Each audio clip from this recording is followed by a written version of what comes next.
Hello and welcome back to Endemic Times. My name is Amira.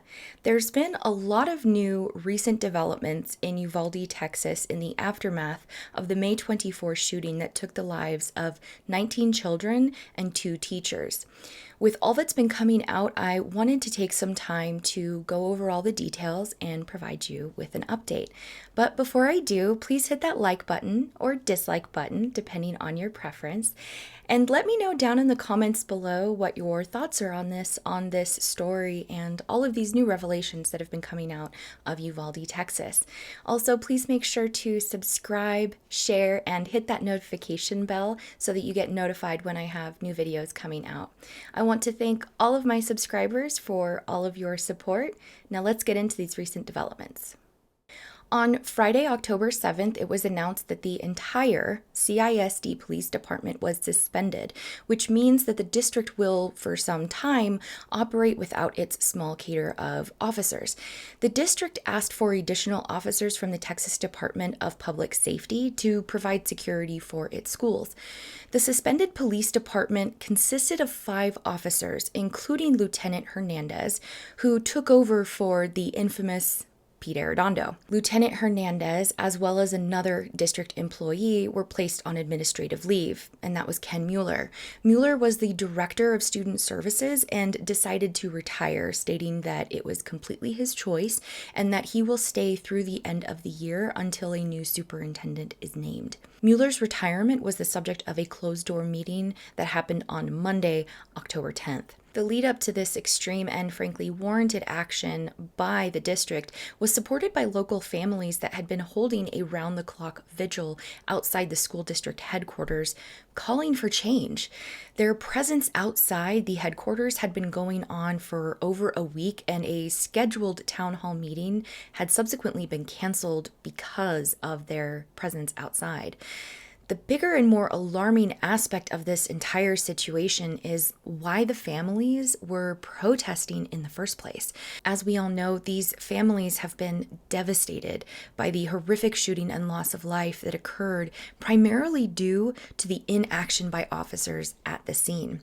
And that was the main focus of the protest because one of the officers that had been hired by the district to replace the previous officers was actually an officer that was one of the first to arrive at Robb Elementary on that day, May 24th, and did not move to confront the gunman. Crimson Elizondo was the first DPS member to enter the hallway after the shooter gained entry. She did not bring her rifle or her vest into the school. And these are actions that are completely opposite to what we know about active shooter training. So this conduct by Elizondo leads to more questions. Why didn't she bring her rifle or her vest to an active shooter scenario? Just like many other officers, her actions on that day were counter to everything that was supposedly taught to these officers during these active shooter trainings. In new video footage, Elizondo can be seen with her gun drawn just outside the school. Other footage from what appears to be from her body camera footage suggested that she might not have stayed outside the school if her own child were inside. And she can be heard saying, "If my son had been in there, I would not have been outside. I promise you that." And sadly, this all tracks with the information that we've been able to gather thus far about the actions or inactions of officers on that day.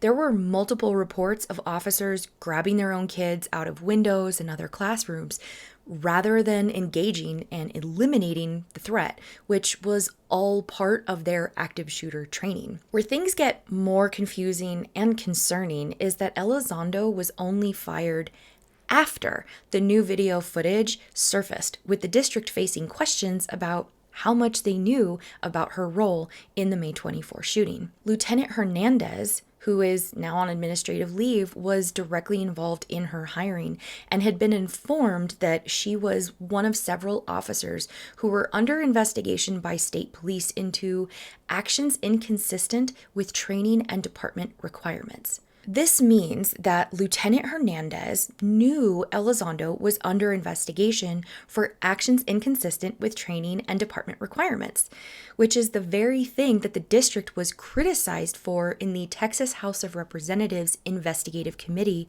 on the shooting. That investigation was reported extensively here, and I will link the video to that below in the description box and at the end of the video. But the thing here that's so alarming is hiring an officer that's being investigated for the very actions that led to the travesty that occurred at Robb Elementary. Brett Cross, the organizer of the protest and whose 10-year-old son, Uzziah Garcia, was killed in the attack, said that they knowingly hired her.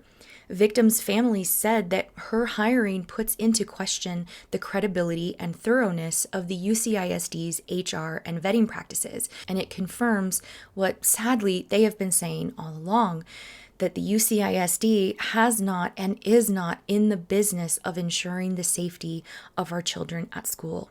The timeline here is what really seems odd.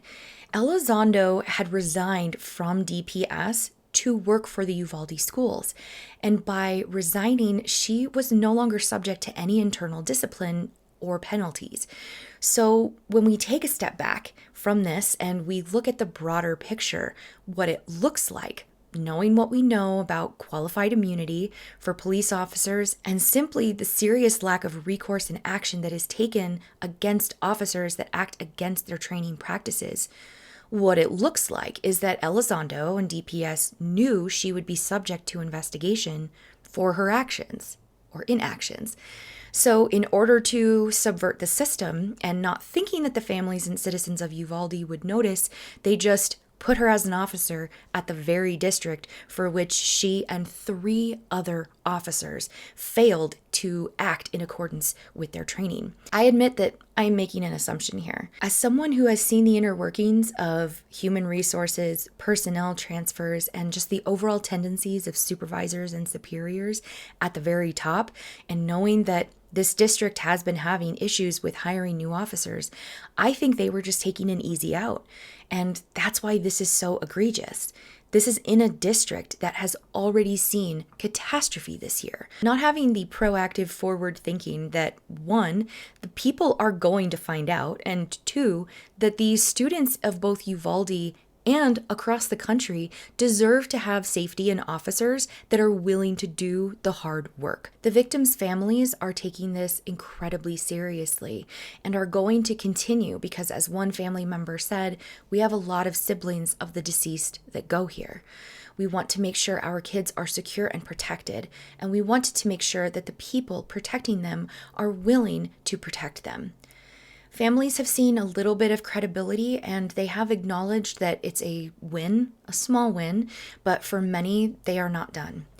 The Inspector General is investigating the 7 DPS personnel, and if Elizondo's conduct is found to be in violation of law or policy, it will be included in the final report.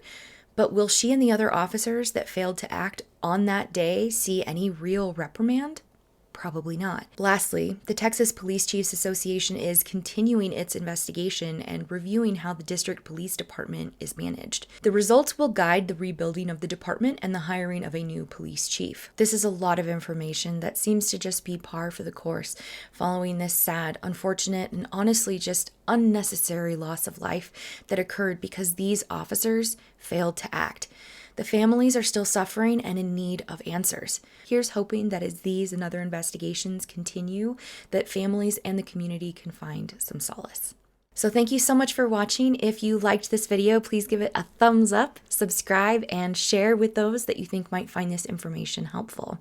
If you want to know more about Uvalde, you can also check out this playlist right here. I've covered a myriad of aspects when it comes to Uvalde. As more details emerge, I will continue to provide more updates here. Thank you again for all of your support, and just remember to stay safe, take care, and be kind to each other.